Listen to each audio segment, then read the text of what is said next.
Hey there, curious minds, and welcome to the Deep Dive. Great to be here. Today, we're plunging headfirst into a topic that's, well, it's not just making headlines, is it? Not at all. It's quietly, quickly, and pretty profoundly reshaping how we learn, how we teach, and ultimately just how we navigate our world.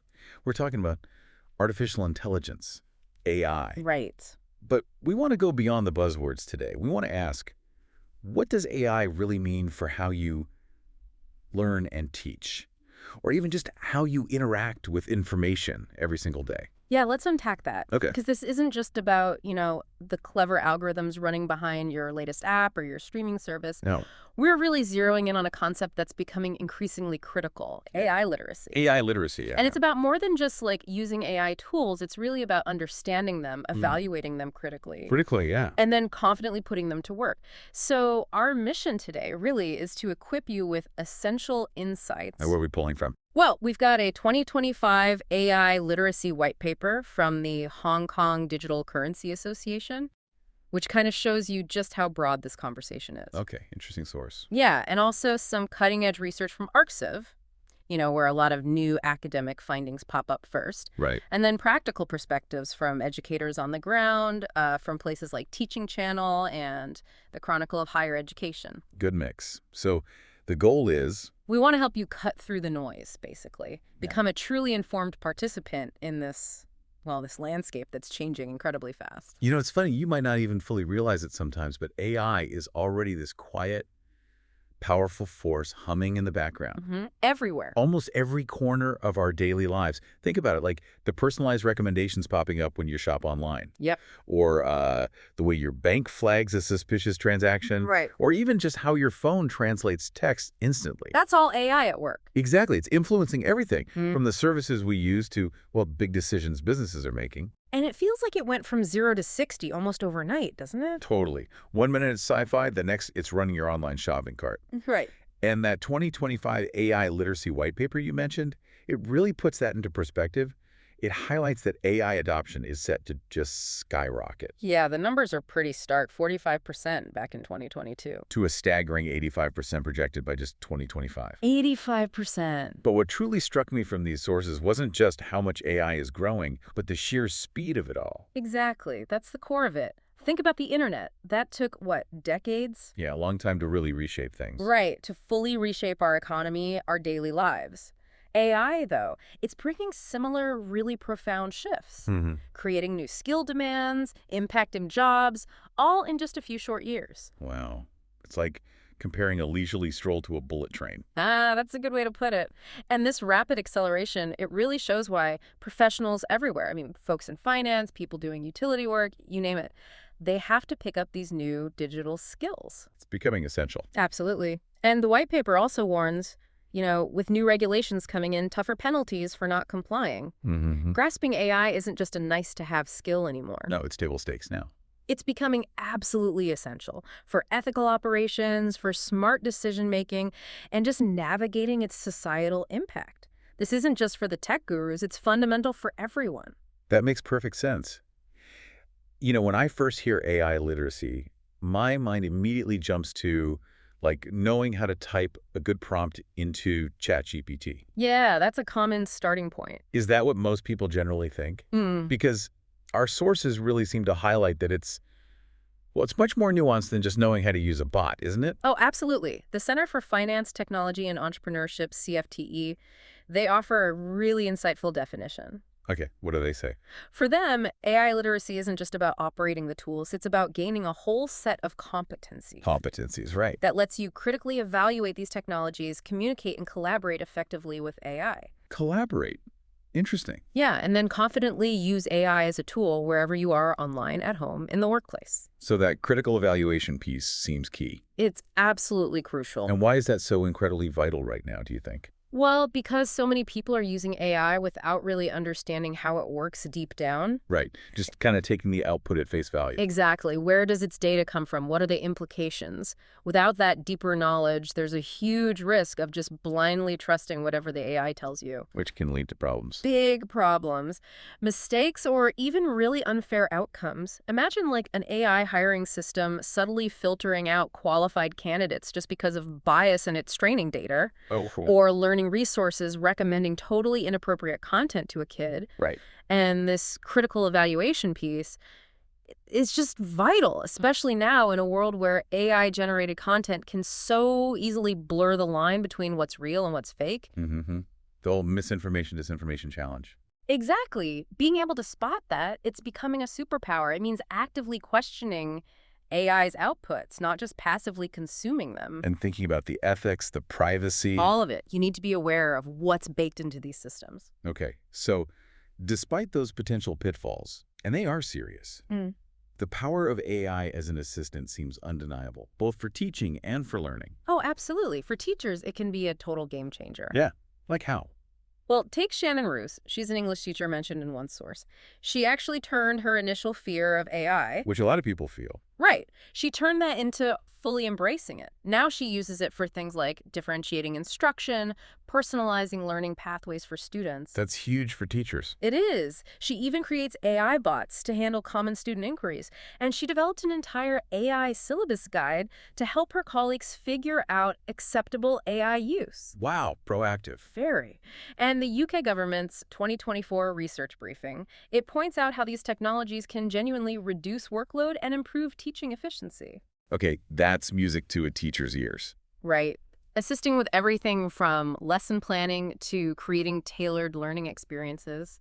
And the tools coming out are just incredible. Like what? Give us some examples. Okay, so you've got things like Anki for smart flashcards that adapt to your learning curve, Canva Doc's Magic Write for brainstorming content ideas, Quillbot for quick paraphrasing or summarizing texts, Handy. Grammarly, of course, for polishing writing, even PowerPoint Speaker Coach for practicing presentations. That's amazing. It's like having a personalized tutor for specific tasks. Exactly. Tools that provide incredible individualized feedback without just doing the work for you. Okay, so that's the teacher side. What about for students? For students, this assistance can be truly transformative. Consider Allison Ebbelt, a Kansas State University student mentioned in the sources. Okay. She was initially pretty intimidated by generative AI. Like many are. Yeah, but she turned that fear into a powerful advantage. She started using tools like ChatGPT for clearer explanations of complex topics, Perplexity to gather information efficiently, Google Notebook LM to turn her notes and slides into study guides. Smart. Even turning them into like little podcasts she could listen to on her way to class. She used Quizlet for flashcards, ChatGPT to create mock exams. You really leveraged it. Totally. She even used AI to create a study plan to beat procrastination. That's useful. And the result? A significant jump in her GPA, went from mostly B's to mostly A's. Wow. That's a tangible impact. It really is. And it's a perfect example of what some people call augmented intelligence, or AI. Augmented intelligence. So enhancing human ability, not replacing it. Precisely. AI enhances our capabilities rather than trying to replace us outright. That's a fantastic real-world example. Really paints a picture of AI as more of a collaborator. Exactly. But you mentioned augmented intelligence. What does that look like in practice? Yeah. Especially when AI isn't perfect, like, say, in something really precise like math. That's a great question. The MathEye app is a perfect illustration here. MathEye. It uses that AUI concept to help correct handwritten math exercises. Handwritten. Okay, that seems tricky for AI. It is. AI has limitations, right? Yeah. For certain math problems, its character detection accuracy might only be around, say, 70–80%. Which means 20–30% could be wrong. Exactly. But here's where the crucial human in the loop comes in. The system is designed to allow teachers to step in and correct any misidentifications. So the AI assists, but the human verifies. Precisely. This not only makes sure the student's work gets assessed accurately, but it also allows the AI to learn over time from those corrections. It gets better. That makes sense. Yeah. The teacher trains the AI in a way? Yeah. And this user-centered design involving teachers at every stage, it significantly boosts the usefulness and adoption potential of these AI in education systems. Especially where resources might be tight. right. Exactly. And think about students like Savannah Haley, mentioned in another piece, works 50 hours a week. Wow. She feels AI has leveled the playing field for her, helping manage overwhelming workloads, summarizing dense academic texts. I can see how that would be huge. Or Anna Swenson, another student. She found AI really helpful for understanding topics when maybe the professor's lecture style didn't quite click for her. So supplementing the teaching. Right. She saw it as supplementing what she called, quote, subpar teaching. Interesting phrasing. Okay, so AI offers these immense benefits, truly leveling the playing field for many. Mm-hmm. But we absolutely have to acknowledge the real lingering concerns. Shannon Roos, the teacher we mentioned, Yeah. she worries that if we only give students tools to become passive consumers of AI and not critical thinkers, Then what happens? well, she says, we will end up with less capable learners. That's a strong warning. It is. And Alison Abelt, despite her success, she shared that really frustrating experience where a professor's AI detector flagged her genuinely original discussion post as 30% AI written. Ugh, the detectors, that's a whole other issue. Right. And that 70–80% accuracy for Mathite's character detection, it's impressive, sure, Yeah. but it still means 20–30% could be wrong. Yeah. What's the real impact of those kinds of errors? How much heavy lifting does that human in the loop actually have to do to catch everything? It's a real workload consideration. These stories, they really highlight a critical tension, don't they? How do we leverage AI's incredible power without losing essential human skills or, unfairly penalizing students? It's the crucial tension right now. And it raises that vital question. How do we truly harness AI's potential while actively safeguarding against its risks? What's the answer? Or at least, what are the sources suggesting? Well, the U.S. Department of Education's white paper strongly advocates for what they call human-in-the-loop AI, always. Okay, human in the loop, meaning Meaning AI should never replace the indispensable roles of teachers, guardians, educational leaders. Never. humans stay in charge. Humans must always remain fundamentally responsible for the health, safety, and educational success of students, period. Why is that distinction so important? Because AI, by its very nature, it just lacks those broad human qualities. Contextual judgment, moral reflection, empathy. AI doesn't have that. Right, the things that make us human. Exactly. And students themselves echoed this in surveys. They stated quite clearly they still want feedback directly from their professors. They want that human connection. Yes. Emphasizing that, quote, human interaction, the human touch, is still really, really important. That Mathite example seems to fit that perfectly. It does. Teachers preferred a system that allowed them to correct AI errors, finding that balance between automation and their own judgment. Makes sense. What about other risks, like bias? That's another huge one the white paper highlights, the risk of algorithmic discrimination. Algorithmic discrimination. How does that happen? It happens when bias in the training data leads to seriously unfair outcomes, like that AI hiring system example, subtly filtering out qualified candidates. Right. Based on bias patterns it learned. Or learning resources recommending inappropriate content. That's why it's absolutely crucial for AI systems to be, and this is key, inspectable, explainable, and overridable. Inspectable, explainable, overridable. Okay, break that down. It means teachers need to be able to look inside the system, understand why the AI made a certain recommendation. The explainable part. Exactly. And they need the power to step in and override it when the models inevitably fall short or when they're just incomplete approximations of reality, which they often are. So transparency and control for the educator. Absolutely essential.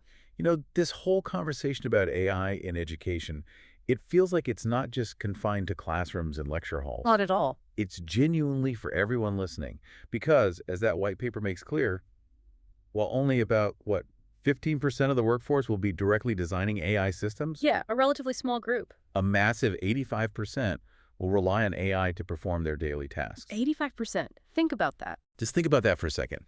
That makes enterprise-wide AI literacy. Well, it makes it a strategic priority for everyone. Not just an IT department issue. No, not just a select few. So whether you're explicitly using AI in your job right now or just interacting with it daily, and let's be honest, you probably are. Likely. Understanding these dynamics, how AI works, its limits, the ethical stuff, how to critically evaluate its outputs, it's absolutely key staying ahead. It really is. This isn't just an educational issue. It's becoming a profound societal one. The urgency feels pretty clear then. It couldn't be clearer. We desperately need education-specific policies, not just broad societal ones. We need guidance for AI's integration specifically in learning environments. Tailored policies. Yes, and there's this immense opportunity here to address what's often called the long tail of learner variability. The long tail meaning. That incredibly wide spectrum of unique student needs and strengths. Think about neurodiverse learners or students learning English as a second language. Right. The huge range of ways people learn. Exactly. AI can help create highly adaptive, customized learning experiences that go far beyond what any single human teacher could reasonably generate alone. That's the potential upside. That's the potential. The vision, as the U.S. Department of Education puts it, isn't about, a robot vacuum replacing human effort. Okay, good analogy. It's more like an electric bike. An electric bike. How so? The human is still fully aware, fully in control, pedaling, but their burden is lightened. Their effort is multiplied, right? By this complementary technological enhancement. Like that. Still requires effort, but makes the journey easier or faster. Precisely. And this deep dive, I think, has shown us that AI is an incredibly powerful tool, but its true beneficial potential. That's unlocked only when we remain critically engaged, ethically aware. And firmly in the driver's seat. Exactly. Firmly in the driver's seat. Wow, what a journey through the profound impact of AI, especially in education. It really covers a lot of ground. We've seen just how pervasive AI already is in our lives, maybe more than we realized.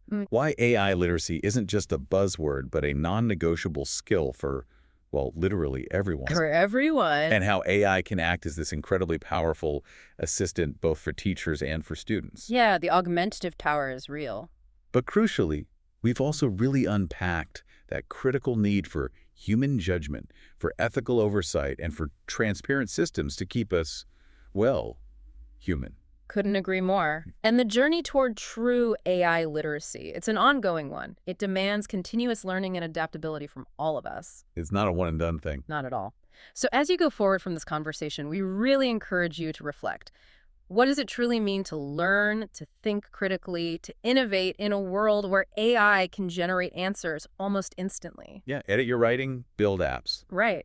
How can you ensure you're using AI to become an active, truly supercharged professional or student rather than just a passive consumer? Keep asking those questions. Keep questioning, keep engaging, keep learning alongside these powerful new technologies. That's the real deep dive. That's it.